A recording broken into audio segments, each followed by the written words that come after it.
Yo soy el doctor Gilfredo González, soy neurocirujano, cirujano de columna vertebral. El doctor Pérez Contreras nos pidió a mí y a Sámanos que le hiciéramos el favor de coordinar la sesión.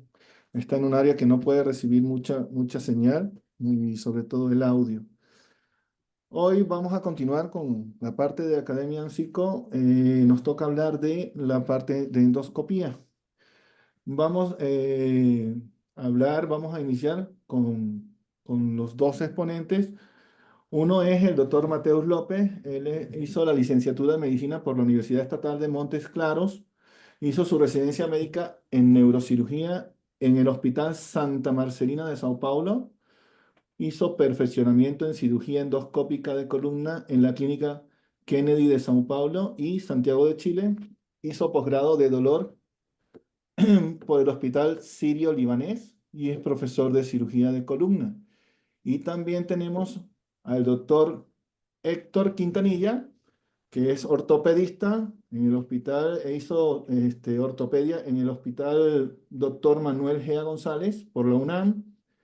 Hizo alta especialidad en cirugía de columna en el Hospital Central Militar. Hizo fellow de cirugía mínimamente invasiva en Le Mans, Francia. Hizo el entrenamiento de cirugía endoscópica biportal unilateral en Corea del Sur. Así que pues vamos a tener también, aprovechando la visión de un ortopedista y un neurocirujano, ¿no? Pues amigos, cuando gusten, quieran comenzar, es suyo.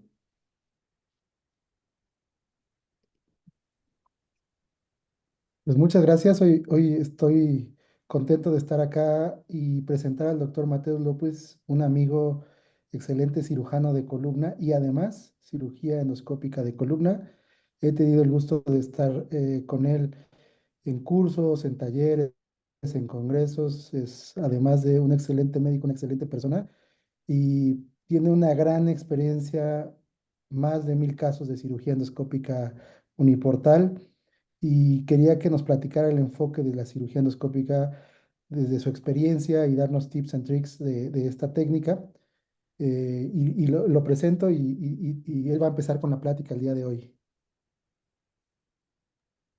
Gracias, Héctor. Gracias, doctor González. Gracias, amigos. Buenas noches a todos. Es un placer muy grande estar hablando con ustedes sobre esta técnica, primero transforaminal y, si posible, si el tiempo nos permite, vamos a hablar un poco de cervical. ¿Sí?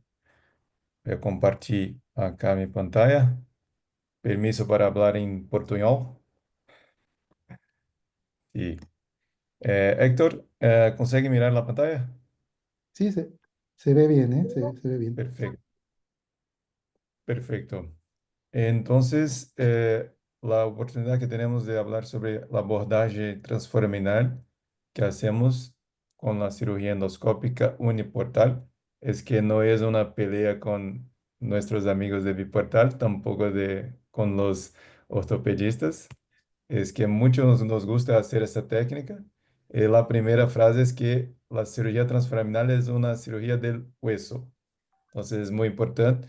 Como la charla es de trucos, tips and tricks, entonces voy a Bueno, saltar algunos pasos que todos pueden tener también muy bueno, accesible en otras charlas.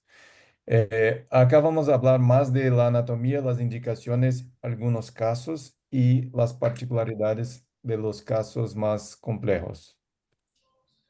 Sí, la primera pregunta es si la cirugía endoscópica va a traer buenos resultados. Es una pregunta muy importante porque las personas que están empezando van a encontrar muchos otros que van a hablar mal. Y la primera oportunidad con un paciente que se queda mal va a tener problema, va a tener eh, competición con otros cirujanos, con la técnica abierta en hospitales, problemas con seguros de salud y muchos otros. Entonces, claro que tenemos muchos artículos científicos que envasan la técnica, pero voy a mostrar acá qué pasó, por ejemplo, con una paciente en 2018, un caso de una gran herniación 4-5 con mi licencia. espacio. ¿Qué les digo? que tiene alargado. No, ¿Puedes no, dejar no, tu no. micrófono, por favor? Déjale, marco a ver qué hace. Por favor, vamos Sí. a revisar que los micrófonos estén apagados. Hay algunos que todavía no se han dado cuenta. Muchas gracias. ¿La quiere? No, no la Perfecto. ha usado. Yo también. Entonces, este caso de una herniación 4-5 con un espacio más alargado, con una distancia en la flexoextensión y una gran herniación acá que podemos mirar, 4-5, eh, y la resonancia tenemos entonces esta hernia extrusa ocupando una gran parte del canal. Muchos, por ejemplo, en 2018 irían a decir que tenía que hacer una fusión, pero la paciente que tenía 45 años eh, tenía mucho dolor lumbar y pierna izquierda. Y es muy obvio que la primera cirugía puede ser una descompresión, pero ahora vamos a mirar qué pasó 6 años después. Ha tenido sacado este gran fragmento herniado por una vía, en este caso interlaminar, ¿sí? Pero la paciente sigue sin quejas, sin ningún problema desde entonces, 6 años de seguimiento, haciendo ejercicios, gimnástica, todo fortalecimiento. Y lo que pasa con el disco 4-5, que no necesitó una fusión. Entonces tenemos acá un control de este año ahora, a 2 meses. Y pasa que todo va bien, no necesitó una fusión. Y muchos van a pensar que tenía que hacer una fusión. Entonces, la mensaje para este caso es que no necesita fusión muchos de los casos que tenemos. Y vamos a repensar entonces las indicaciones. Para la cirugía transforaminal tenemos dos abordajes que probablemente todos conocen, que es la inside out y la outside Yo in. tengo que hablar a mi primo. Lo que hacemos acá es outside in, es una Es visualización que esto, completa del foramen es con que un uno, el clima control de está la fresco. raíz Y que dos, sale, y también con una visualización antes de entrar en el foramen y en el canal. Si puede hacer inside out, claro, pero los años nos mostró que tenemos una seguridad muy grande de hacer la descompresión primero, foraminoplastia y entrar en el espacio después, pero necesita tener buenos instrumentales, todo lo que lo necesita con pinzas, con drill, con fresas, que se puede hacer fresas manuales o con el drill con la broca cortante, diamantada, Carrison. Y claro, un bipolar, si posible, con una radiofrecuencia. Sí, es muy importante que las cirugías estén completas. Sí, puede tener incluso dos ópticas, una de transforaminal y una de interlaminar. Y hoy también tenemos de estenosis que tiene instrumentales mayores, ¿sí? Y más largos. Entonces, la cirugía transforaminal necesita una buena planificación, que es muy importante que vamos a relembrar acá que los forames son más amplios en la columna cuanto más alto estamos, ¿sí? Y más bajo es más cerrados. El disco es un poquito más bajo en L5S1. Y la ventana L5S1 es más amplia, acá es más fácil para hacer una interlaminar. Entonces, la situación es que no es una pelea de interlaminar contra transforaminal, es cuando es más fácil hacer una vía y cuando es mejor hacer la otra vía. Es que mucho más do que la hernia, muchas veces tenemos estenosis del foramen. Y vamos ahora siempre mirar con más cuidado, con más zelo con el foramen y vamos intentar estudiar la anatomía tridimensional, porque la raíz que va a pasar acá muchas veces tiene un abalamento, a veces osteofitos, a veces ligamento amarillo hipertrofiado con la faceta también irregular. Esta acá no es la realidad en muchos casos. Es que tenemos pacientes de mucha edad con forames cada vez más complejos. Acá, cuando ponemos el endoscopio por la vía transforaminal, que no es la más común de los cirujanos de columna, es que ahora vamos a mirar la raíz con sus vasos, a veces conseguimos tener la visualización de ligamentos foraminales y es un poco diferente porque tiene una angulación de 30 grados y necesita tener mucho cuidado con la raíz que sale.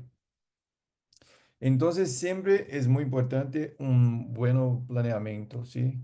Para que se haga primero la punción, que se ponga los instrumentales donde necesitamos estar y que tenga menos hueso posible, ¿sí?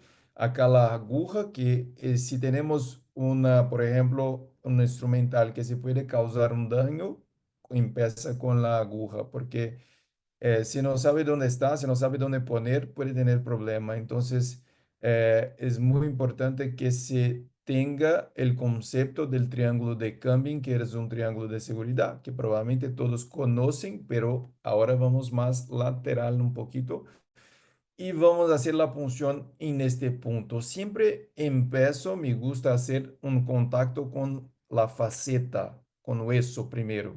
Así, con toma los rayos a pie y perfil y se puede después entrar en la región foraminal acá.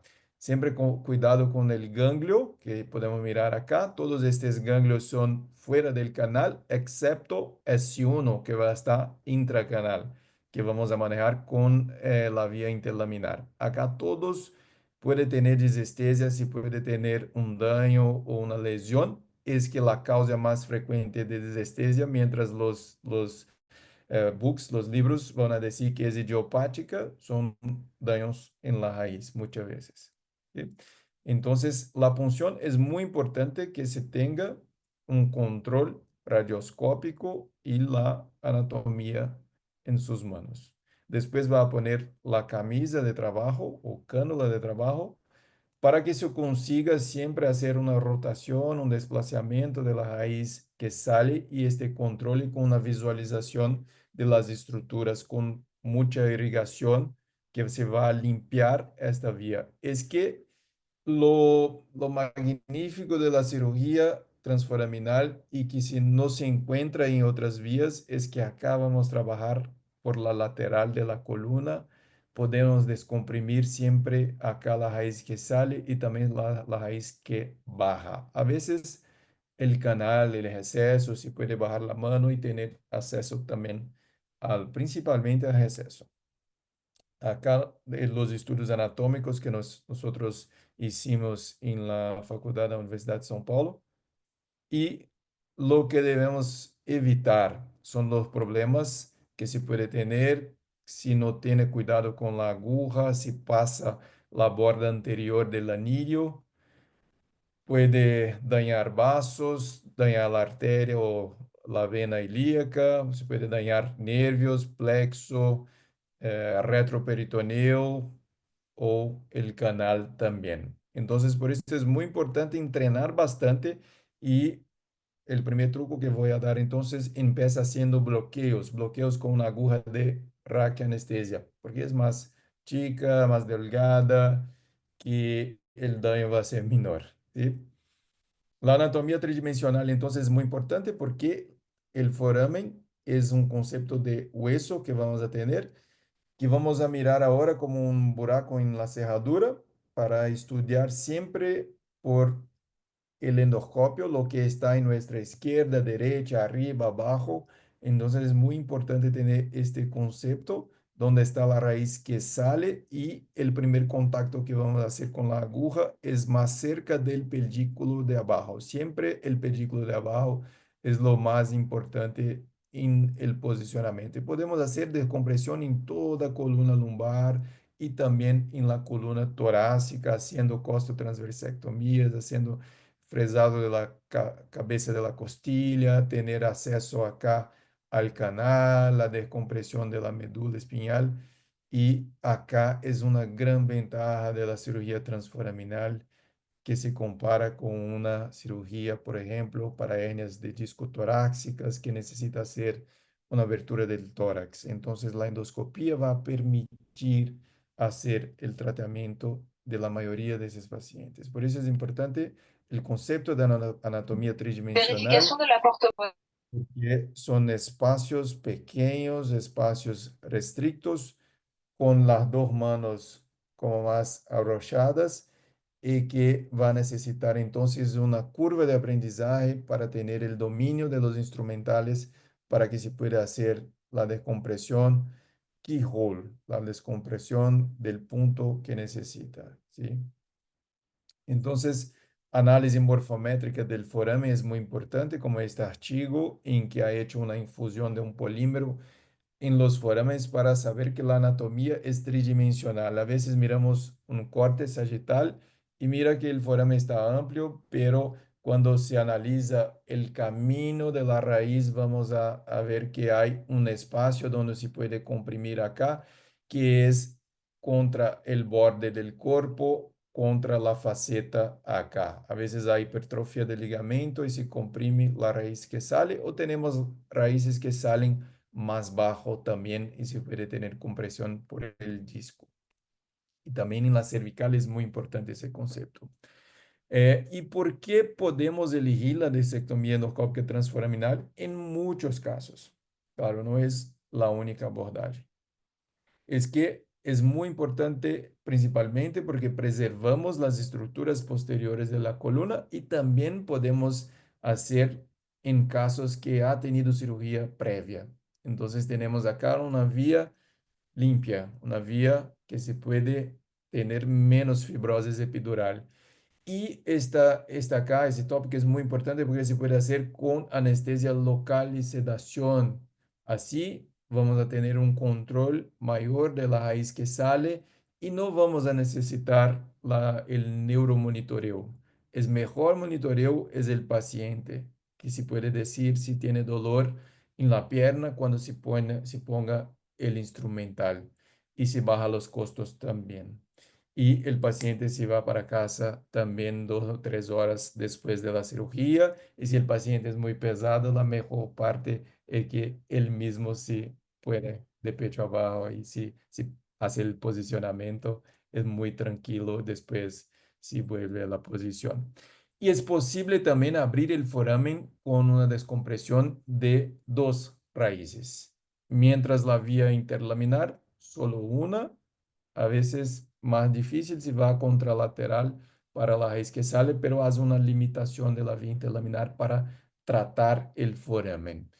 Y acá no necesitamos manipular el saco dural y se puede tener pocas complicaciones, incluso si el sangrado, si está ocurriendo, él se va afuera del canal. Entonces, la probabilidad de tener un hematoma epidural es baja. Se puede tratar hernias torácicas y también en caso de recidiva es menos probable que tenemos una compresión, una recurrencia, porque la abertura es más lateral. Si puede, claro, si puede, pero es más lateral. Y se preservan estos casos. Las desventajas es que es un poco más limitada la descompresión del canal. Si puede el receso, claro, pero necesita estar más experto con la técnica y tiene un poco más de dificultad cuando se trata del nivel L5-S1. Necesita manejar más el drill, tener un poco más de conocimiento de la endoscopía en esta situación. Entonces, este caso, por ejemplo, es una excelente indicación para abordaje transforaminal porque es una hernia extraforaminal. Entonces, basta poner el endoscopio acá que se puede sacar este fragmento que se comprime la raíz que sale. Entonces, muchos trabajos muestran la ventaja de la abordaje transforaminal, principalmente en esses casos, 5-1 extraforaminal, foraminal, a veces en receso también, si tiene una cresta baja. Se puede hacer. Tratar osteofitos también es posible, hacer foraminoplastia con buena indicación acá. Se puede quitar fragmentos mayores en hernias extraforaminales. Y los casos de una indicación más exclusiva es la estenosis foraminal.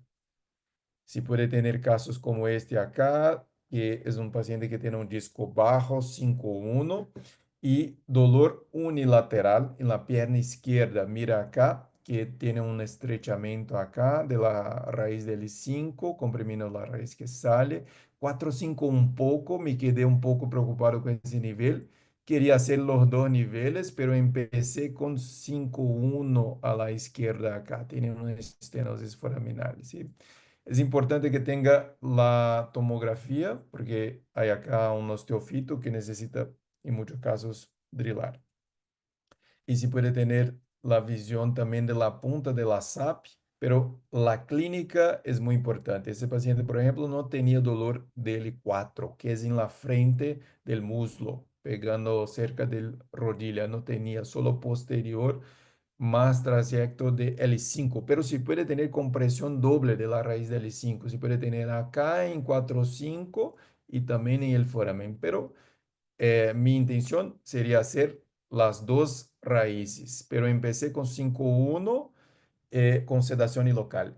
Tengo mi anestesiólogo que siempre va en mis cirugías, pero algunos casos a veces hago con anestesiólogo que se queda de guardia, que es la realidad de la mayoría de los cirujanos en muchos lugares. Es que con 5,1 en sedación, el paciente sí estaba un poco más, moviendo un poco más, y yo he hecho esta descompresión acá y opté por interromper la descompresión en 5,1 y acompañar el paciente para saber si sería suficiente lo que me pareció. Entonces, este caso, por ejemplo, yo he hecho una técnica más transfacetaria con el uso del tone sheet, que es una fresa manual que hacemos acá. Muchas veces hacemos el tonsil y complementamos la foraminotomía por lateral, pero este caso tenía un ángulo muy cerrado con la crista y con la articulación, porque había un disco bajo, sí, pero el paciente no quería fusión, no tenía nada de dolor lumbar, solo dolor radicular, y sabía también de la posibilidad de un futuro evoluir con la necesidad de una fusión, principalmente para gaño de altura y si ocurriese dolor contralateral. Pero el paciente si quería y si concordó con la descompresión unilateral, acá transforaminal a la 5,1 en la izquierda. Y hay prácticamente una fusión acá. Es un paciente de 60 años. Entonces, el riesgo de inestabilidad es muy bajo en una columna como esta. Mira la radiografía 2 meses após. Tiene la columna completamente estable, mientras ha hecho una abordaje transfacetaria. Y sigo este paciente hasta hoy sin ningún problema. Y también podemos utilizar la cirugía como un rescate para la cirugía de failed back surgery syndrome, de la espalda fallada, ¿sí? Entonces, por ejemplo, en casos que tienen estenosis foraminal, no es como una abordaje bilateral, pero cada vez más tenemos casos más complejos y cuando el bueno no es bueno lo suficiente, ¿sí? Cuando se hace, por ejemplo, una caja 5,1 y el paciente tiene dolor después en la raíz porque la caja no ha hecho la abertura completa del foramen, a veces ha empujado, por ejemplo, o el anillo contra la raíz que sale, como este caso con o Dr. Elísio em São José dos Campos, acá cerca de São Paulo, una abordagem bilateral. Se puede hacer uno primero, después el otro, pero acá tenía dos racks de vídeo y fue posible hacer bilateral, simultáneo, con uso de una fresa Tonchid, por ejemplo, para ampliar la abertura del foramen. Al mismo tiempo, una cirugía de 1 hora, si queda rápido cuando se hace así. Y hay la caja que está allá, pero el foramen continúa cerrado. El paciente no tiene dolor lumbar, solo radicular. Entonces nosotros hemos hecho con las fresas manuales la abertura transfacetaria. Y acá si quiere se puede quitar toda la faceta porque la columna está fusionada, está estabilizada por adelante. Y se usa el Tonchid dentro del hueso, siempre dentro del hueso. Es un concepto muy importante porque no va a dañar la raíz que sale acá. Mira la visualización, las imágenes. Acá tenemos entonces el espacio, el abaulamento discal. Acá otro abaulamento de otro lado. Acá es la izquierda y acá a la derecha. La raíz que sale está acá y acá el disco y acá va a tener la raíz que baja de la derecha, S1 derecho. Muchas veces tiene adherencias acá, un osteófito y acá el disco. Acá, la raíz que baja va a estar acá, la raíz que sale está acá. Entonces tiene el triángulo de seguridad por acá. Y si baja la mano, se puede quitar toda la faceta, por ejemplo. Y si inclina un poco, la óptica va a tener visualización de la raíz que sale. Y acá la izquierda y acá la derecha. Y la irrigación, todo. Entonces, también se puede hacer casos a post-leaf, como ese otro caso que yo he hecho algunos años atrás. Una paciente que increíblemente el colega no ha fusionado el S1 y ha colocado una caja acá. Esto no es común, obviamente. Pero la caja ha migrado hasta el foramen. El paciente que es anestesiólogo y de tanto mirar las cirugías que nosotros hacíamos por allá, me llamó para preguntar qué podía hacer porque tenía dolor en la pierna con una caja migrada así hace más de 5 años. Y mientras tiene dolor crónico, pero acá tiene una estenosis. Y no está tan bien fusionado 5-1, pero está estable la columna. Se puede hacer la decompresión de la raíz porque no tenía mucho dolor lumbar y no tenía también movilidad en las radiografías. Mira, acá podemos hacer la drilaje, incluso si la caja es de PIC, se puede drilar un poquito de la caja. Entonces, muy importante, todos estos casos que se empieza con casos más simples, como una hernia 4-5, 3-4, para abordar el foramen, para después ir a casos más complejos de estenosis 5-1, bilateral, con cajas, sin cajas, en que ha tenido cirugía previa.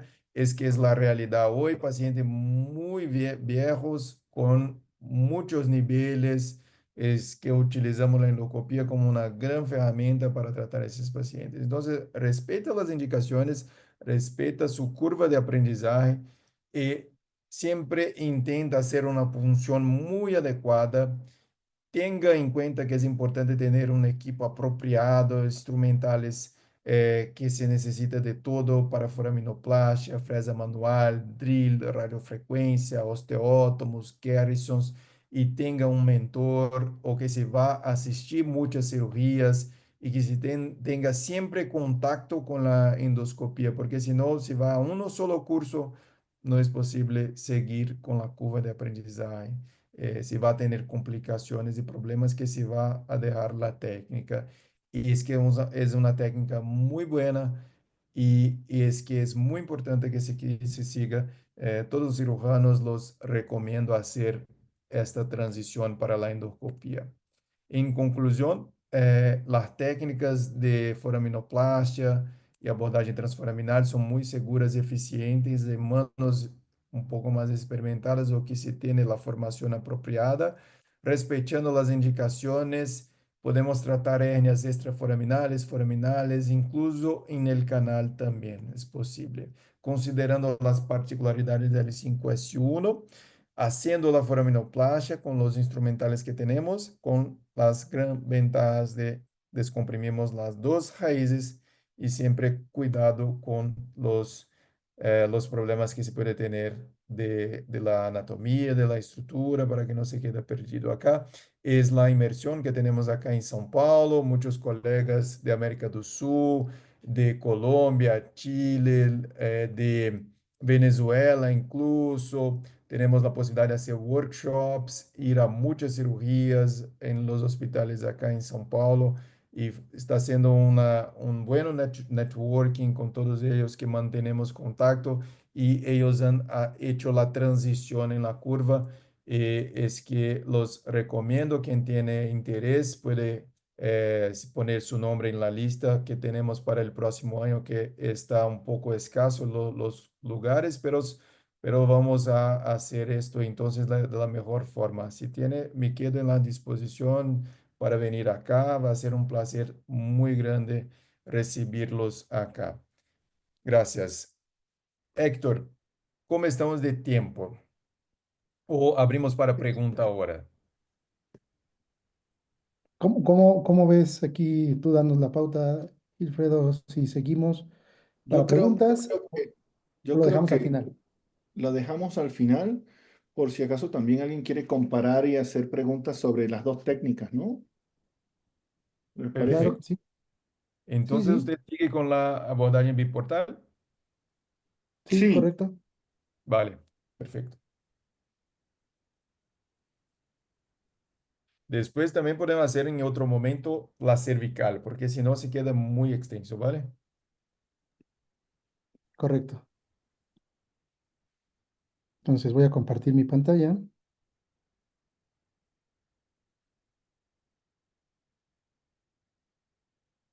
Ahí me ven. ¿Se ve el cursor? ¿Se ve bien? ¿Correcto? Sí, sí, sí. Ok. Muy bien. Pues buenas noches a todos. Es un gusto para mí y un placer poder estar compartiendo el día de hoy este Zoom, esta videoconferencia con ustedes, porque es un tema que me apasiona y bueno, tenemos aquí esta plática interesante con unos modelos anatómicos muy buenos del doctor Mateus y hoy quiero compartirles los tips y trucos de la técnica biportal. Y bueno, ¿qué es lo interesante de esto y por qué me gustaría o qué me gustaría plantear de importante objetivo en esta plática? Y es estandarizar la técnica. Y sin duda esto nos va a llevar a que tengamos mejores resultados, que tengamos menos errores y que podamos tener eh, resultados muy similares. ¿Y por qué pensar en endoscopía biportal unilateral para la columna lumbar? Es más, la pregunta sería, ¿por qué no? Pero hoy por hoy sabemos que la técnica nos ofrece una visualización y una magnificación de las estructuras. Nos va a permitir, a través de dos puertos, uno de trabajo y uno de visión, tener una versatilidad que nos permite llegar a mayores puntos dentro de la columna. Es decir, con dos pequeños abordajes de menos de 1 centímetro podemos llegar a hacer lo mismo y tener la misma visualización que vemos a través de una cirugía abierta o una cirugía tubular microscópica. Además, vamos a tener la irrigación, este flujo de agua que nos permite tener hemostasia, hacer un campo de trabajo en el espacio, además una limpieza de las estructuras del tejido que vayamos removiendo al hacer la laminoplastía y la parte de flavectomía o disectomía, nos ayuda a disminuir los riesgos de infecciones. También es una forma de, al tener esta magnificación o esta técnica microquirúrgica, esta visualización aumentada de las estructuras, hacer descompresiones y disectomías seguras. Pero sobre todo, y lo que buscamos con todas las técnicas mínimas invasivas es preservar los músculos, articulaciones y fascias para evitar el riesgo de una inestabilidad iatrógena, es decir, poder ofrecer a los pacientes que no tengan inestabilidad una cirugía donde se alcancen los objetivos, los mismos objetivos que hacíamos en cirugía abierta. En realidad no estamos cambiando los conceptos de la cirugía abierta, o sea, el concepto de descompresión de Jacques Sénegas es el mismo, es decir, preservar las articulaciones, pero ahora tenemos la posibilidad con estas técnicas mínimas invasivas, con esta posibilidad de tener en endoscopio, la posibilidad de hacerlo por pequeñas heridas sin dañar tanto los tejidos. Y que es importante considerar es que tenemos la posibilidad de hacer estas técnicas de una manera que sean costo-beneficio para los pacientes, es decir, con torres de endoscopía o artroscopía que tengan una buena visualización, de preferencia Full HD, HD, 4K, nos permiten tener una visualización de las estructuras, una posibilidad de hacer esto con un equipo además de un set de laminoplastía. Claro que actualmente tenemos mucho más material técnico especializado. ¿Y qué es lo importante de esto? Poder lograr nuestros objetivos que hacíamos en una cirugía abierta convencional, es decir, poder hacer una descompresión donde podamos ver la raíz de paso, la raíz de salida, podamos ver la caudequina. ¿Qué tenemos, por ejemplo, esta imagen? Que yo me gusta mucho enseñárselas a todos los cirujanos porque tenemos esta visualización de toda la parte del espacio, tenemos respetado el supraespinoso, tenemos respetado las articulaciones, podemos llegar al disco, podemos hacer una disectomía del lado que estamos incidiendo, es decir, del lado que nos hemos planteado abordar al paciente porque está al lado principal de la patología, podemos hacer una disectomía, pero vean, si hemos decidido hacer una descompresión over the top o una descompresión completa, podemos ir por abajo de la espinosa con estos lentes de 30 grados. Fíjense, una de las grandes ventajas del lente de 30 grados es que podemos llegar hasta la otra articular, ver el receso lateral contralateral sin dañar las articulaciones, haciendo una limitación del daño que estamos haciendo a las estructuras para que tengamos mejores resultados.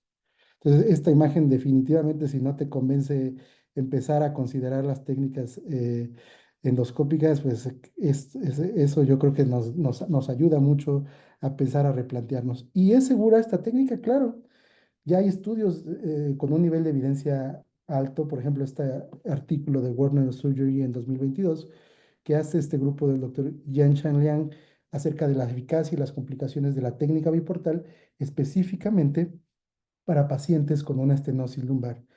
Y es un estudio que se hace una metaanálisis y una revisión sistemática donde se evalúa lo siguiente. Entonces, ¿por qué me parece tan interesante este artículo? Porque tiene una cantidad de pacientes grande, 568, son pacientes de la patología degenerativa, 50, 84 años, que es donde nosotros te estamos atacando a nuestros pacientes en la población de la consulta que vemos de forma continua en nuestros consultorios. 607 niveles operados, un tiempo por nivel de 60 minutos, 61 minutos, las estancias promedio de 2,32. ¿Y qué evaluamos? Que tienen valores con una P significativa en disminución del dolor de las piernas y lumbar, así como los índices de incapacidad de Overstreet. ¿Y qué vemos? También que el riesgo de complicaciones es el mismo que se presenta en otras técnicas microquirúrgicas, como una lesión dural de 2%, hematoma epidural y la cefalea postquirúrgica. Vean también aquí el sangrado que tiene, que es de 25 a 50 mililitros, que nos permiten que en pacientes ancianos sea una técnica que nos ayude a replantear solamente hacer una descompresión adecuada. Y aquí lo importante, un tip, cuándo escoger estos pacientes, porque definitivamente esta es una parte importante que debemos tomar. Y podemos ver dos abordajes principales en las técnicas biportales, que son los abordajes paraespinales o extraforaminales y el abordaje espinal o interlaminar, que nos permite hacer los siguientes abordajes interlaminares ipsilateral, es decir, desde el lado que estamos abordando la patología, pero si así lo deseamos, también podemos ir de forma contralateral, sublaminar, es decir, por abajo de la espinosa, por abajo de la lámina, hacia el otro lado del canal. Y esto nos ayuda a replantear que tenemos que hacer otra vez esta idea tridimensional de la columna. Siempre tener como punto blanco en esta técnica el vértice espino-laminar, es decir, lámina, espinosa, vértice, porque aquí vamos a triangular nuestros tubos para generar el espacio de Son, que así lo describió el doctor Son en Corea en el 2016. Esta es una técnica donde creamos un punto de espacio en esta zona. Bueno, de aquí, generando este espacio, haciendo el campo de trabajo, podemos acceder a todas las patologías ipsilaterales, tanto del disco como las partes óseas, es decir, foramen, receso lateral. Pero si así lo deseamos, también podemos ir hacia la parte sublaminar contralateral, como lo vamos a ver. Y como les decía, es muy importante en estos pacientes o en esta técnica saber cuándo indicarla. Y consideraré aquí dos puntos claves para no fallar, para que tú empieces con tus primeros casos. Y esto sería una hernia de disco central o articular, pueden estar inclusive migradas, lo puedes hacer, y también las estenosis centrales o foraminales, siempre y cuando hayas evaluado con tu clínica y con tus estudios de imagen que no tenga inestabilidad del paciente, y estoy seguro que con esto vas a tener buenos resultados. Entonces, aquí, claro que los niveles L4, L5 y L5S1, como vamos a ver más adelante, son mucho más sencillos en los primeros casos, pero eventualmente, aunque tengas una estenosis con un cierre del canal muy severo, cuando has desarrollado la técnica, tú puedes generar ese espacio interlaminar como lo hacemos en técnicas tubulares microquirúrgicas o en cirugía abierta. Entonces, me gustaría dividir de forma mucho más sencilla cómo haríamos esta cirugía con 5 pasos claves que nos van a ayudar a no perdernos nunca. Entonces, marcaje, triangulación. La triangulación es algo que tenemos que desarrollar en los cadáveres, en el modelo anatómico, para que cuando lo empecemos a hacer con el paciente sea mucho más sencillo. Y yo que he tenido oportunidad de entrenar a algunos ortopedistas y neurocirujanos, realmente no hay una gran diferencia, aunque el ortopedista tiene la forma de hacer la triangulación artroscópica, también el neurocirujano triangula cuando hace eventos microquirúrgicos o con el tubo. Entonces, es una habilidad que se puede desarrollar de forma muy sencilla y es un tip importante a desarrollar en esta técnica. El área de trabajo, la descompresión ósea y la descompresión de tejidos blandos. Vamos a dividirlas y vamos a ver unos videos para que entendamos el paso a paso de estas. Entonces, el marcaje y la incisión. Y aquí quiero abarcar la parte de anestesia y posición, buscar una posición en decúbito ventral donde podamos abrir un poco el espacio interlaminar. Nos podemos valer de una apertura de la cama, marcos de Wilson, bultos que nos permitan abrir el espacio interlaminar. Con el fluoroscopio vamos a abarcar la línea media de las espinosas y la línea media pedicular. Y después vamos a atacar en una API lateral buscando la espinolaminar, que va a ser nuestro vértice o nuestra zona de marcaje importante.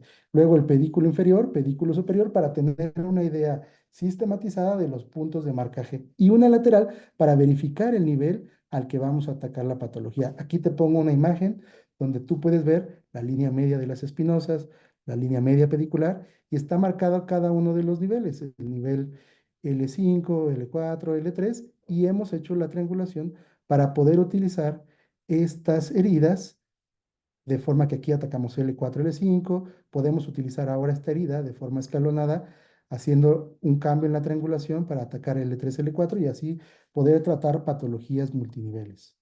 Entonces, es muy importante el marcaje al inicio. Yo te recomiendo que pintes con Durapret, que no se te borre la imagen y si es necesario, volver a marcar ya que hayas hecho el pintado a tu paciente, pero si utilizas Durapret no se te va a borrar y te va a permitir radiarte lo menos posible, que es muy importante en estas técnicas.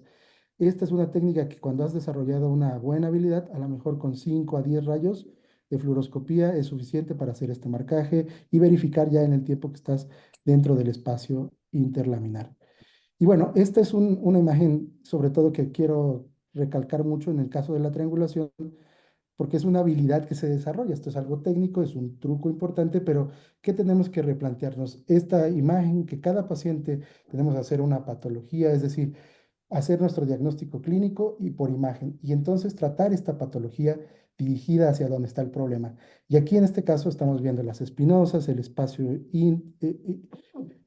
interlaminar que no muchas veces cae en la zona del disco, y esto nos ayuda a planear qué tanto de lámina tenemos que quitar. Y luego tenemos nuestra zona de los pedículos. Y esto es importante porque vean, aquí nos permite hacer una triangulación de la zona tanto de los pedículos y van a encontrar en la bibliografía mucha diferencia en cuanto a la selección de los portales. Pero si utilizan ustedes la base de los pedículos o el pedículo en sí, pueden hacer una triangulación al vértice espinolaminar para poder hacer la triangulación de los tubos y de los instrumentos.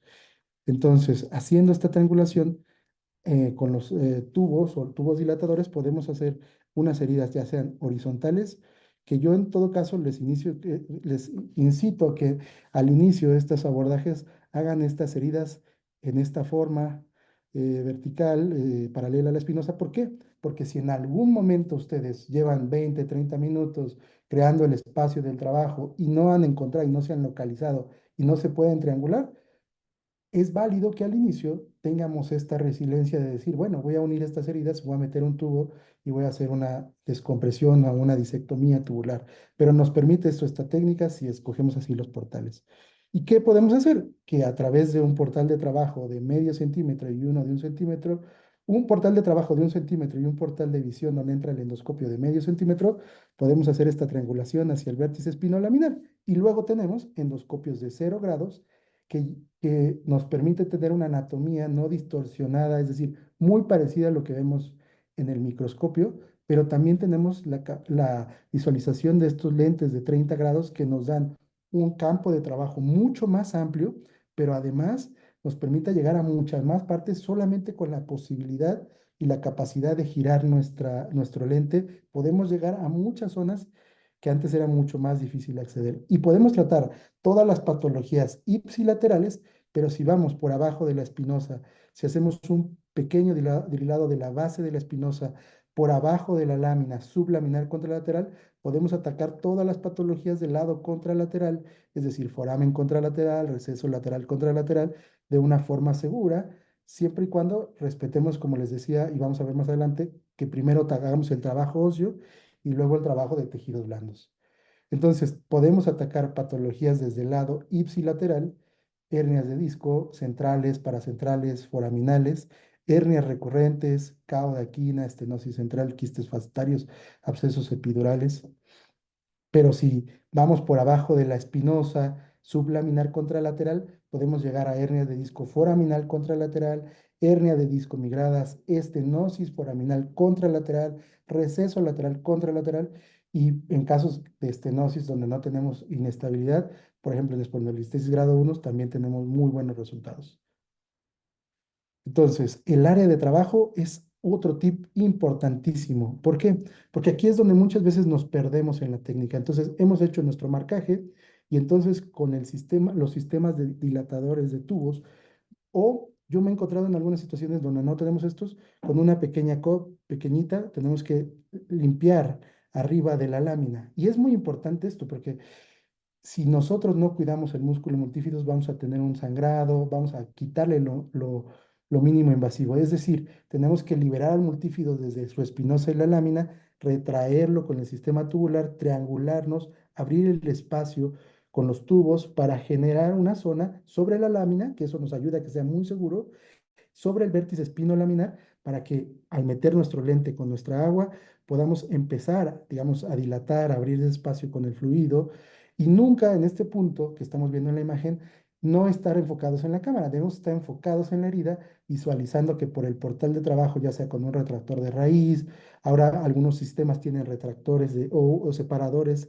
de tejido para que no se dañe cuando entre nuestro instrumento, podamos abrir el espacio, que primero fluya el agua, que se limpie ese tejido que tenemos ahí, para que entonces sí podamos tomar un rayo de control AP y lateral, que estamos verificando la zona de abordaje o el nivel deseado. Y aquí justamente nos vamos a encontrar una zona donde vamos a encontrar toda la parte superficial del ligamento amarillo, adherida con músculo, y esto es lo que tenemos que limpiar. ¿Cómo? Con la radiofrecuencia de plasma, que aquí arriba del ligamento amarillo podemos utilizar frecuencias, calor por arriba de 6 7 8, y ya que hemos quitado el ligamento amarillo, tenemos que disminuir el calor tanto de coagulación y ablación a menos de 2. Este es un tip muy importante para que no dañemos los tejidos neurológicos. También aquí, considerar siempre el agua, la presión de agua.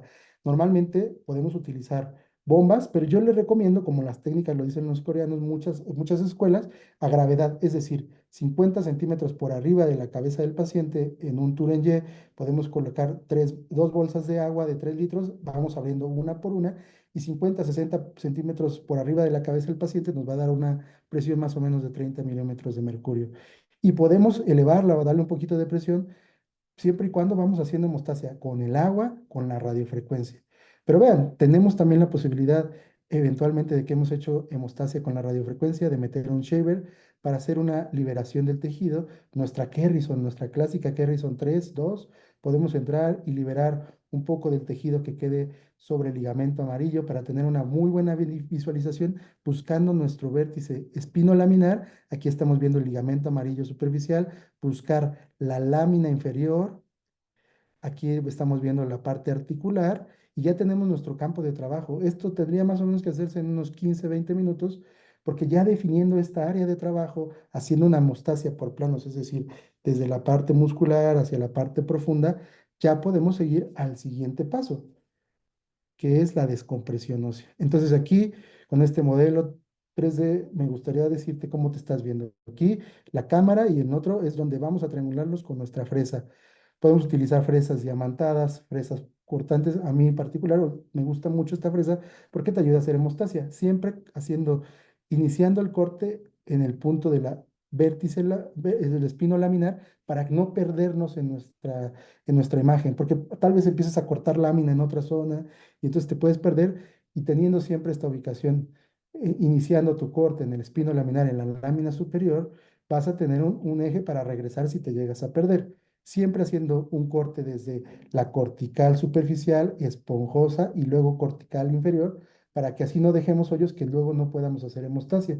El hueso se le puede hacer la misma hemostasia con la radiofrecuencia de plasma con cera para hueso. Entonces aquí estamos viendo lámina superior, que se empieza a fresar, para aquí vemos la espinosa en esta zona superior, y luego en la parte inferior estamos viendo la articular y empezamos a hacer este drilado lámina superior. Esta fresa nos permite que si no te recargas mucho sobre el ligamento amarillo, es muy segura, y en casos donde vamos a hacer una descompresión, podemos empezar a hacer un drilado de la base de la espinosa para que nos permita ir al lado sublaminar contralateral. Entonces vamos haciendo nuestra liberación. En la parte lateral yo siempre te invito a que respetes como un límite la punta del articular, del articular superior, porque este nos marcará cuál es nuestro límite lateral. Y fíjate, si lo vamos haciendo por capas, hemos quitado un poco de la cortical superficial, esponjosa, y luego nos vamos acercando a la cortical inferior, siempre recargando sobre hueso. Entonces, ya que hemos hecho esto, también empezamos a hacer nuestra liberación de la parte sublaminar contralateral, para que antes de quitar el ligamento amarillo sea tu protección, sobre todo si en este caso te estás planteando hacer una descompresión over the top, tú sigues teniendo el ligamento amarillo para poder empezar a drilar del lado sublaminar contralateral. Si tu deseo es hacer una hernia de disco, no es necesario hacer este paso, es decir, no tienes que ir hacia la espinosa, no tienes que ir hacia el lado contralateral, sino solamente hacia la lámina superior, la parte lateral y un poco de la lámina inferior. También te invito a que si vas a hacer un receso lateral de tu lado ipsilateral, utilices el ligamento amarillo antes de quitarlo, puedes drilar la lámina inferior o hacer osteotomía de la lámina inferior para liberar la parte inferior de la lámina inferior, y también el receso lateral antes de quitar el ligamento amarillo. Entonces vemos cómo podemos con un penfil retraer el ligamento amarillo por abajo de la lámina para no quitar tanta espinosa y poder ir hacia el lado sublaminar contralateral. Entonces, vamos a la de tejidos blandos, y ya que hemos hecho la parte ósea, siempre primero trabaja tu parte ósea, porque ya que estemos ahí, eventualmente podemos hacer una flavectomía. Hay muchas formas de hacerla, se puede hacer siempre con cucharilla, con un penfil, se puede hacer con un róton. Es importante hacer hemostasia y hacer una coagulación de los vasos peridurales y hacer una disección roma por abajo del ligamento amarillo, porque a veces nos encontramos estos ligamentos meningovertebrales que si no se quitan esas adherencias, es ahí donde se pueden presentar las lesiones durales. También aquí en este punto, si tu coagulación ha sido controlada y tienes un buen flujo de agua, puedes disminuir la presión de agua, es decir, puedes bajar la altura para que no tengas tanta presión. Entonces, si solo vas a hacer disco, puedes hacer una hemiflavectomía, y hay equipos que tienen camisas sobre el endoscopio para que tú mismo puedas hacer la retracción de la raíz para poder acceder al disco. Pero también, si no tienes esto en tu equipo, en el portal de trabajo puedes colocar un separador de raíz, y bueno, eventualmente te puedes meter con una radiofrecuencia. Puede ser la misma radiofrecuencia de 90 grados. Hay algunos que utilizamos, cuando es posible, alguna radiofrecuencia corta, como se utilizan en uniportal, para hacer esta hemostasia del plexo y evitarnos el sangrado. Y como te decía, puedes utilizar este separador que se coloca dentro del lente, o también tenemos algunos separadores que se pueden, separador de raíz, como lo hacemos en técnicas abiertas o tubulares, para retraer la raíz, y luego tenemos esta navaja india para acceder a hacer la anuloplastía, un orificio muy pequeño. A veces yo busco directamente el defecto para por ahí hacer la disectomía, y vean, realmente no estamos empujando la raíz, estamos cuidándola mucho. Aquí vemos la disectomía completa. Y yo les recomiendo que hagan un poco de nucleólisis térmica del disco, sin ir hacia las plataformas del anillo. Y bueno, si deseáramos hacer una descompresión over the top, pues podemos llegar hasta el receso lateral contralateral. Siempre como recomendación, antes de salir, quiten el agua, el fluido, el flujo, y vean que está sangrando para que hagan hemostasia. Y inclusive cuando vayamos sacando el lente, hagan hemostasia del músculo, que eso es lo que puede sangrar. En técnicas, como lo describen los maestros coreanos, muchas veces se deja drenaje en el portal de trabajo, pero si ustedes han hecho una buena hemostasia, Yo tengo muchos casos que no necesariamente, y eso se va a publicar posteriormente, es que no tienen necesidad de colocarse drenaje y el paciente, si se ha hecho con técnicas donde se hace un bloqueo de los erectores y sedación, pues a la hora, 2 horas lo pueden poner a caminar. Les quiero presentar un par de casos, creo que tenemos todavía algunos minutos. Este es un caso de una descompresión de una paciente de 72 años con artritis reumatoide, hipertensión, algunos antecedentes que nos hacían cuestionarnos si llevarla a una cirugía, pero había mejorado con una infiltración de hiato sacro, sin embargo regresa conmigo porque presenta claudicación neurógena y ya más disminución de fuerza. Estas son sus radiografías, donde vemos además que ya es una columna con cierta discoartrosis, que en radiografías dinámicas esto no se mueve. Y en la resonancia tenemos estenosis L3, L4, L4, L5, L5, S1. Y como vamos a ver ahorita en los cortes axiales, pues estas estenosis están muy marcadas en las partes foraminales y también centrales, inclusive alguna en L3, L4 con un cambio en el disco que también se trató. Entonces, ¿qué decidimos después de que ya había estado con hiato sacro infiltración 6 meses después? Hacer esta descompresión multinivel en una cirugía. En este caso sí fue una cirugía con anestesia general, donde se hizo esta descompresión endoscópica de los 3 niveles y bien, vemos esos resultados porque antes de la cirugía ya tenía mucha dificultad para caminar. Esto es 2 semanas después de la cirugía y claro que después la mandamos a un programa de rehabilitación. Nos permite hacer rehabilitación muy temprana en los pacientes para que se reintegren más rápido a sus actividades y mejoren su calidad de vida.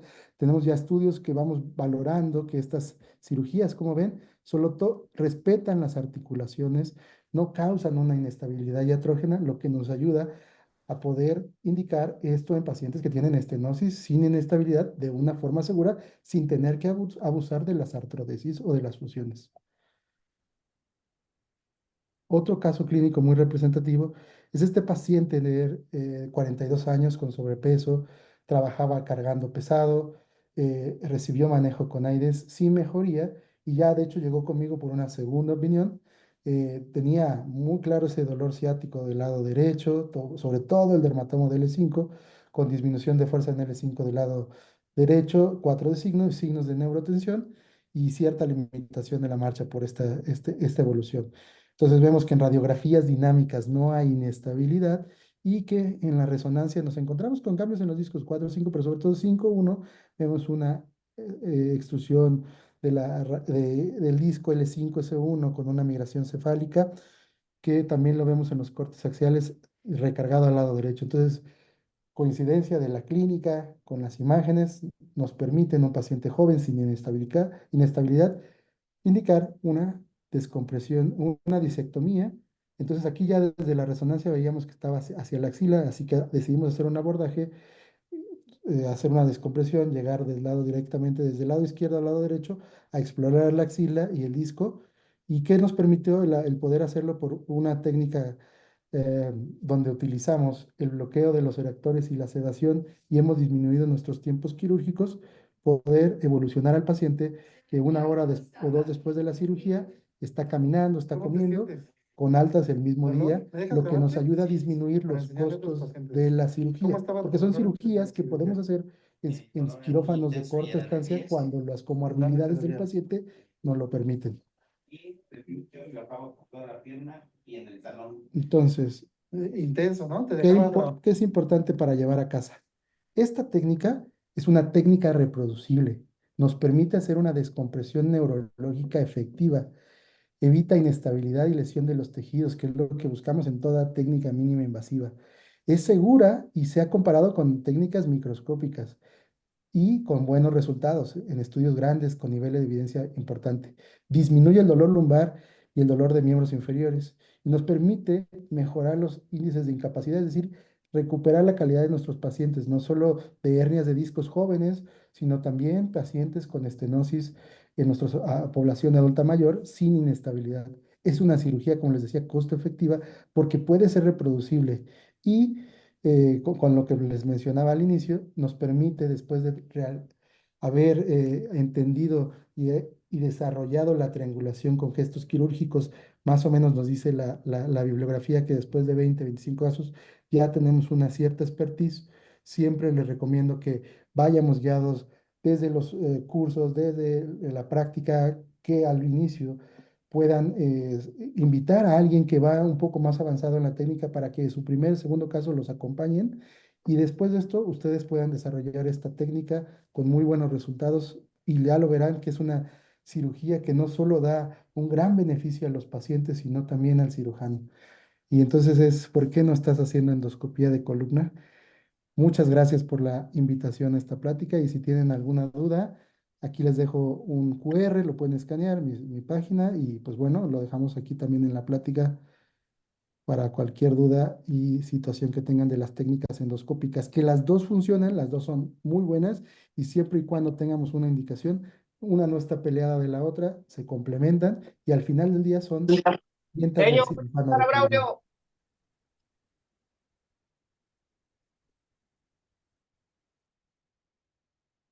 Gracias. Pues muchas gracias, Héctor, Matthew. De verdad que las pláticas son muy interesantes, este, muy claras. Es- ¿Qué les parece si abrimos un espacio de 15, 20 minutos a la audiencia si quieren hacer una pregunta? Si no pueden hacerla por audio, pueden escribir al chat y yo la formulo. Adelante. Perfecto. Parabéns, Héctor. Excelente charla, como siempre. Los videos son increíbles.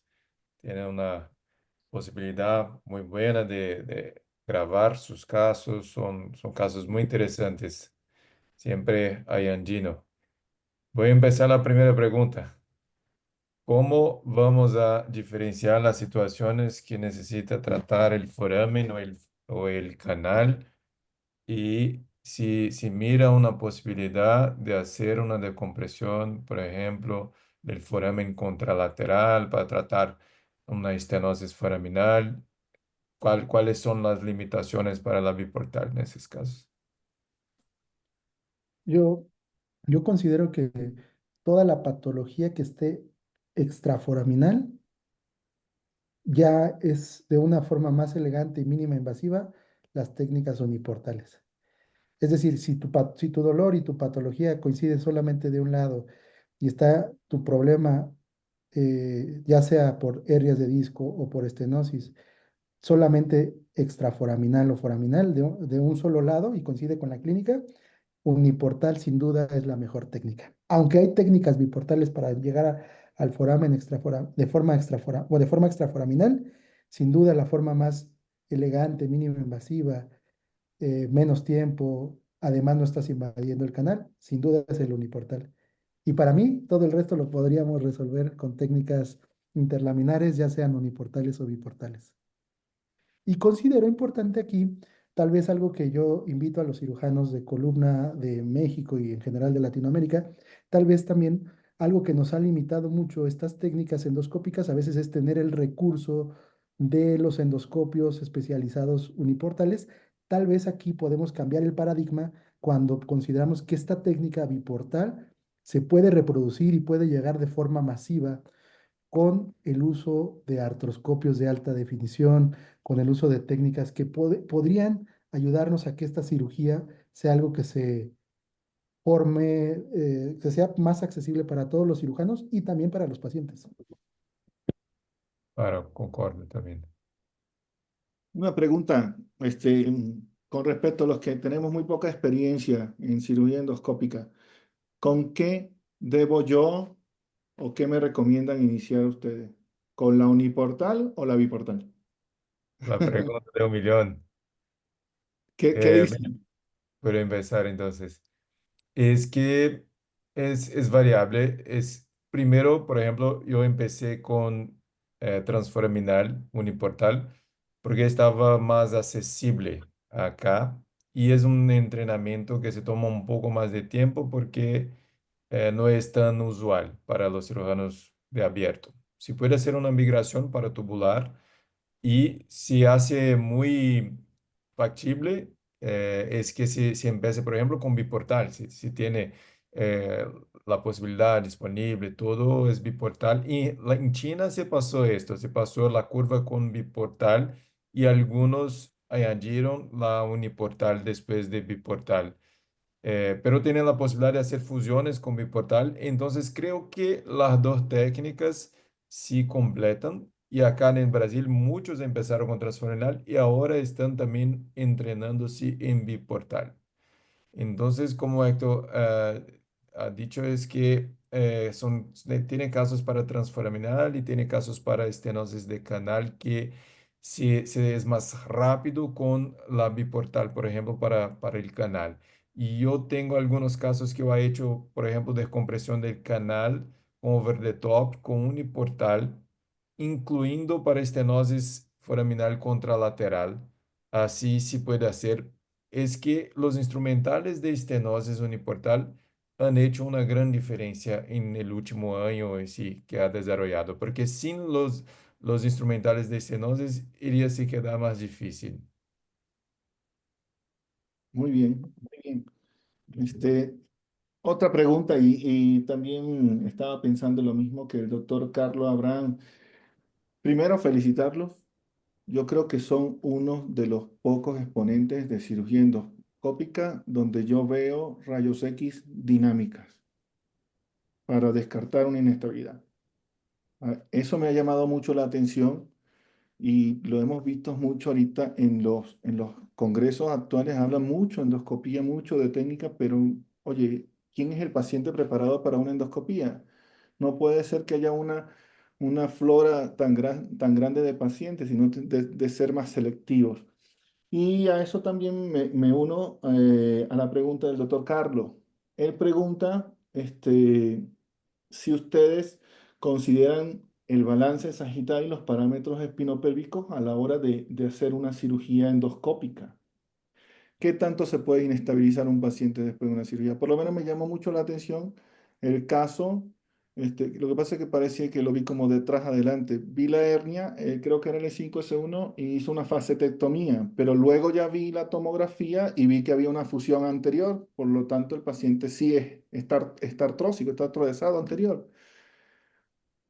Para mí, hoy en día y para muchos cirujanos de columna, consideramos el balance muy importante. ¿Qué opinan ustedes? ¿Está agregándose el balance al protocolo? Ya vimos que las dinámicas sí son muy importantes. Mm, a la hora de poner un cliff endoscópico, ¿se consideraría el balance sagital?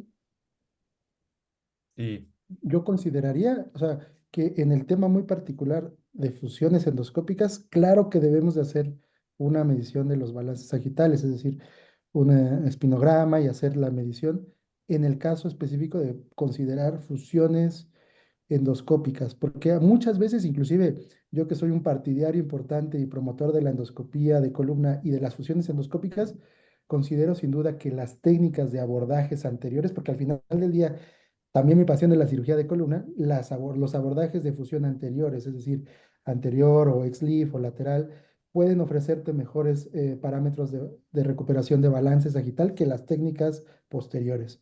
Ahora, con lo que va a haber de las técnicas, de las cajas expandibles con lordosis, pues bueno, podrá cambiar ciertas situaciones, pero sin duda, hoy por hoy, considerar fusiones, sin duda se debe de hacer un protocolo donde hagamos mediciones de los balances espinopélvicos con ciertas consideraciones y tal vez la fusión endoscópica no es la que mejor restablece estos balances, sino nos sirve para, ya hablándolo de un tema muy específico, cuando tenemos una estenosis severa con inestabilidad, bueno, ahí consideraremos hacer una descompresión directa y una fusión con una caja, pero obviamente que ese definitivamente es un protocolo diferente donde sí tenemos que hacer todo esto, esta situación de mediciones y parámetros para tener mejores resultados. Pero en el caso particular de la presentación de los casos de hernia de disco o estenosis sin inestabilidad, no lo estoy haciendo, tampoco es algo que se vea en los estudios grandes, porque inclusive lo que empieza a ver ahora con la tendencia de estos grandes estudios y lo que empieza a ver de más información es que no necesariamente los balances espinopélvicos en la cuestión degenerativa, cuando no hay inestabilidad, pues se tienen que considerar porque muchas veces su dolor que estamos atendiendo es el dolor radicular o la claudicación neurógena que no necesariamente requiere de una fusión. Verlo como lo señalaste ahorita, inestabilidad. Ese es un criterio importante, definir si hay o no inestabilidad. Sí, es un tema polémico, pero es lo que digo en mis charlas, es que los principios de la cirugía de columna son los mismos para utilizar la endoscopía, pero una situación especial es que me parece que los principios están cambiando. Sí, Porque cuando si tiene, por ejemplo, una abordaje muy pequeña, el riesgo de inestabilidad es mínimo es porque todo mínimo. el músculo está preservado, el lado contralateral, entonces probablemente está cambiando esto. Pero para mí no hago de rutina el cálculo del balance espinopélvico. Para mí no va a cambiar para una simple descompresión, 1 o 2 niveles endoscópicas. No va a ser importante. Y también para deformidades que se tiene dolor radicular, concordo con Héctor. Y también tenemos la posibilidad de hacer la cirugía menor, bajar la cantidad de niveles que se puede tratar. Vale, vale. Entonces concordamos que más que balance es si el segmento está inestable o no, con Exacto. dinámica. Muy bien. Ok, otra pregunta en el chat. De el doctor Fragosa Sánchez Edgar. Em, Cuando se percatan de una lesión del saco dural, ¿cuál es su conducta con respecto a la reparación del defecto? Sí, transforaminal no necesita hacer nada, no va a pasar problema. Sí puede poner un gel foam, algo así, pero el músculo se cierra muy bien y la piel por una incisión de 7 milímetros no va a tener una fístula. Sí puede tener un poco de hipotensión licórica en algunos casos, pero un tratamiento conservador va a resolver 100% prácticamente. Yo he tenido un solo caso de fístula, pero la solución fue el punto en la piel y un blood patch. No ha pasado nada. El problema es convertir, porque si va a convertir una lesión dural, y va a convertir en una fístula. ¿Alguno de estos pacientes, Héctor, te ha presentado dolor, cefalea? No, no, no, no. Yo considero que de los tips importantes es entonces siempre que tu presión de agua nunca supere, por ejemplo, cuando estamos hablando de centímetros de altura de las bolsas, de 50 a 60 centímetros, ¿no? No, no esté más alto de eso. Y podemos inclusive darle un poquito de presión con las manos cuando esté sangrando, pero tratar de que siempre no pase de 50 centímetros de la cabeza del paciente. Y luego otra parte importante es siempre, siempre, siempre evitar que cuando estamos haciendo mucho el trabajo de los tejidos blandos y eso, no lesionemos tanto, porque si no, se infiltra el paciente. Y bueno, ahí tanto de la infiltración local de los músculos como también puede irse a otros niveles y generar otros problemas. En realidad, esto no ha sido una situación que yo haya presentado en los pacientes, tampoco radiculitis. Creo que aquí nos dio algunos puntos muy importantes para el abordaje extraforaminal Mateus, que lo hace con anestesia local y sedación, y eso es muy importante en las transforaminales. Y aquí en la biportal, si no utilizan mucha presión, si son cuidadosos con los tejidos, si no jalamos mucho la raíz, estamos evitando el riesgo de radiculitis completamente, ¿no? Y el riesgo de lesión dural es más en estenosis. Una cirugía tubular, por ejemplo, tiene 15% de lesión dural en estenosis tubular. Endoscópica, no creo que tenemos tantos números, pero algunas veces sí pasa despercibido porque la lesión es muy pequeña como la punta de una aguja y no va a pasar nada. El problema es cuando las raíces están saliendo así y se pueden quedar atrapadas y se puede tener un dolor residual. Yo he hecho una sutura dural, por ejemplo, para poner las raíces todas para adentro, para que el paciente no tuviese dolor. Pero sí quedó muy bien. Fue el único caso de una sutura dural que necesitó estenosis de canal. Se puede hacer también. Y yo de los casos que he tenido de lesión, o sea, las recomendaciones que les puedo dar es, siempre que la vean, si es susceptible a una reparación, pues ya cuando hemos desarrollado la curva se le puede dar un pequeño punto, igual que lo hacemos como cirugía microtubular. Y cuando son lesiones muy pequeñas, que no son susceptibles a sutura, dejar un gelfama arriba, encima, eh, y cerrar por planos. Yo le doy inclusive a veces con un pequeño Vicryl, una parte al músculo, a la grasa, y después a la piel para que me cierre más y no tengamos esos riesgos, ¿no? Y en algún caso que tuvimos una lesión que era difícil de suturar porque estaba del lado sublaminar contralateral, pusimos después de que hemos hecho la descompresión y que habíamos contenido con un gel balm, pusimos un poco de, al final, Duracil directo hacia la lesión, pero ya sin, quitamos el flujo de agua, colocamos el Duracil directo y salimos haciendo presión y no presentó ningún Sí. síntoma al paciente. Yo Ese es creo un que aquí tip. lo más importante, más que cómo repararlo, cómo evitarlo, y en ese sentido, en lo que decía Mateus de la estenosis, lo importante es siempre que el ligamento amarillo a veces está muy adherido por la inflamación, entonces se puede sacar en bloque, pero vale la pena siempre previamente hacerle con la cucharilla, con el disector, con el róton, hacer una liberación roma de esos ligamentos, de esos vasos, para que cuando lo liberemos, ya sea en bloque o por pequeños fragmentos o EMI, sea mucho más, menos el riesgo de una lesión dural. Muy bien. La doctora María Griselda Lisset Collado pregunta, en casos de defectos de cementación, por ejemplo, sacralización o lumbarización, ¿hay algún criterio de exclusión para realizar una endoscopía cuando las vértebras están sacralizadas o lumbarizado el sacro? Y para transforaminal es un poco más difícil si va a tratar el foramen como para 5 vértebras de transición, porque es más pequeño y va a se quedar con una inclinación muy grande. Pero también es raro que se tenga una compresión en este foramen abajo de la vértebra de transición. Yo he tenido un caso, si ha hecho la foraminoplastia, se pasó muy bien, tranquilamente, pero es más difícil. Pero no hay problema para tratar por una interlaminar, por ejemplo, si tiene una hernia intracanal, no es problema. Yo he hecho también cistos sacrales, se puede hacer. Si abre la S1, se puede drilar también en un poco más abajo, hernias migradas para el sacro, no hay problema. Muy bien. Con respecto a la pregunta anterior, el doctor Jesús Gerardo Cervantes Mendoza pregunta, em, tips para evitar la radiculitis posterior al uso de radiofrecuencia o el uso de DIS FX. No sé si está bien formulado. Me imagino que pregunta el tips para evitar una radiculitis posterior al uso de radiofrecuencia o el uso de DIX FX. Sí, yo creo que esa va más para Mateus. ¿Cuáles son tus puntos claves para cuando entras transforaminal con el calor evitar la radiculitis? Que yo creo que está mucho la radiculitis, que es este operador dependiente, es decir, que a veces con la camisa se inclina mucho hacia la raíz, Pienso, ¿no? pienso Exacto. que va por ahí, ¿no? Si usan radiofrecuencia o el uso de DIX FIT para evitar la radiculitis posterior a la técnica endoscópica.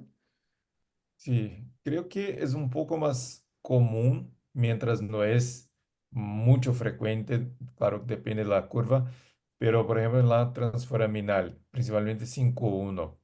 Y el problema mayor es de compresión, que se tenga poco espacio en el triángulo de seguridad y se quiere meter el endoscopio dentro del disco con la camisa y todo y se comprime la raíz. Este es el problema, es un daño mayor y el paciente va a despertar muchas veces con dolor, con disestesia. Es una situación muy, muy mal. Se puede poner también, se puede ocurrir en la vía interlaminar, cuando no se tiene la descompresión del receso y se quiere bajar la cánula. Entonces se baja justo a S1 y el canal a veces está difícil de hacer la separación de S1 y se manipula bastante. Es donde miro que las personas tienen más problemas para tener disestesia. Y también con la radiofrecuencia, cuando se pone la radiofrecuencia muy alta, está muy cerca de ganglio. El ganglio es más sensible, entonces si está cauterizando la raíz o la arteria radicular, es un problema también. Entonces el cuidado es siempre mirar más abajo en la transforaminal, más cerca del pedículo y siempre de abajo para arriba, no necesitando, si el problema es de la raíz que baja, no necesita hacer mucha manipulación de la raíz que sale.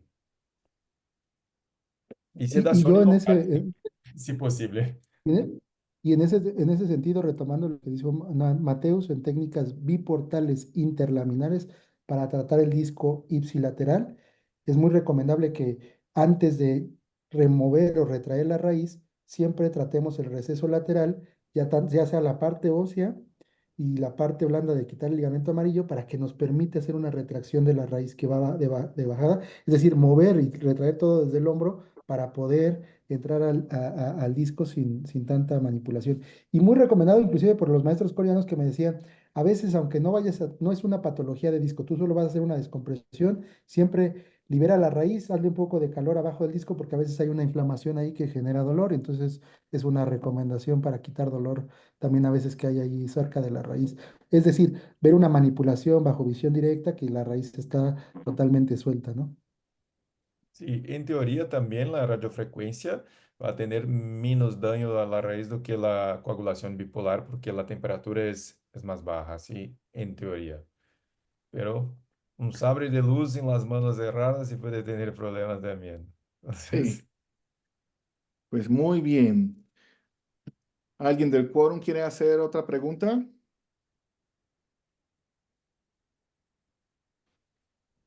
Pues muy bien. Pues chicos, muchas gracias. De verdad que el tema muy bien desarrollado, aclara muchas dudas, sobre todo los que no practicamos endoscopía. ¿Qué pasa con el balance? ¿Qué pasa si con la inestabilidad, etcétera? Y ya se discutió y se aclaró muy bien. Y de verdad que gracias por compartir los tips y los trucos de ustedes con nosotros. ¿Sí? gracias. Entonces, pues, ¿alguna otra cosa que quieran agregar? ¿Todo bien? Agradezco la oportunidad. Los recomiendo siempre que empieces. Es un paso muy importante de la Sociedad de Cirugía de Columna de México y muchos países que están también ofreciendo esto a los cirujanos. eh, Siempre intenten desarrollar la curva con cuidado, con zelo a la técnica, para que no se, como se dice acá, si no se queme la técnica, para que porque muchos problemas no son de la técnica, son de la execución o de la selección de los casos. Es un camino muy bueno que estamos haciendo por acá. Muchas gracias por la invitación. Espero poder compartir en otras oportunidades. Ya va, discúlpeme, me adelanté. No había visto tu pregunta, doctor Raúl.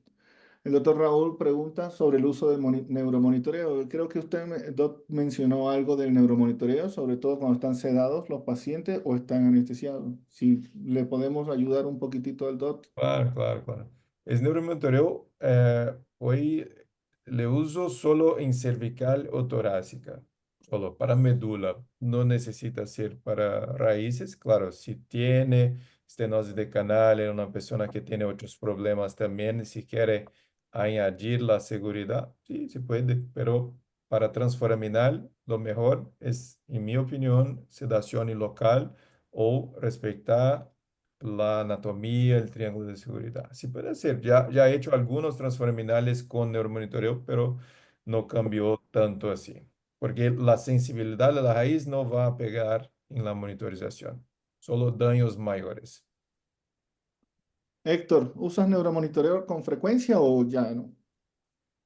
Fíjate que esta fue mi experiencia, es que al inicio yo los hacía con anestesia general siempre y entonces una medida de seguridad para mis pacientes y todo era hacer esta neuromonitoreo para ver que había sido una descompresión efectiva, aunque yo la veía, siempre tenía esta duda, porque siempre yo esta técnica empecé de menos a más, es decir, evolucionaba, veía cómo iba el paciente y veía que tenía buenos resultados y bueno, vamos a hacer el siguiente caso y vamos a ver cómo van evolucionando los pacientes, es decir, al principio siempre utilizaba neuromonitoreo porque muchas veces era una cirugía con anestesia general. Pero en el avanzar de pasar de 2, 3 horas, y por eso yo les digo a los cirujanos resiliencia, porque a veces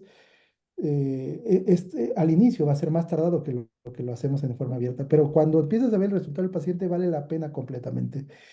Pero eventualmente cuando ya puedes desarrollar esta técnica con menos tiempo, puedes hacer un bloqueo de los erectores con tu anestesióloga, que hemos podido hacer esto, que ellos estén entrenados en hacer un bloqueo de los erectores en la zona lumbar, hacer una sedación y poder hacer esta técnica rápido, 50, 60 minutos a promedio por nivel, nos permite que la recuperación del paciente sea más rápido, pero en estos casos con sedación no podemos utilizar el neuromonitoreo, pero tenemos una gran ventaja. En el momento estamos viendo si se moviliza la pierna, si tiene dolor, inclusive inmediatamente después de la cirugía, porque sale muy rápido después de o sea, al voltearlos, podemos valorar inclusive la fuerza de los miotomos y nos damos cuenta que ha habido una mejoría, que se ha quitado la neurotensión. Entonces, es muy importante que cada vez vayamos utilizando más de este recurso con nuestros anestesiólogos de la anestesia regional o local para que tengamos mejores resultados, sobre todo en pacientes, los jóvenes sí, pero también en nuestros pacientes adultos mayores. Pues muy bien. Pues ya creo que no hay más preguntas. Ya estamos 9:30. Pues nuevamente, muchachos, muchas gracias. De verdad que es un gusto compartir con ustedes, que son expertos, que ya han pasado ya su curva.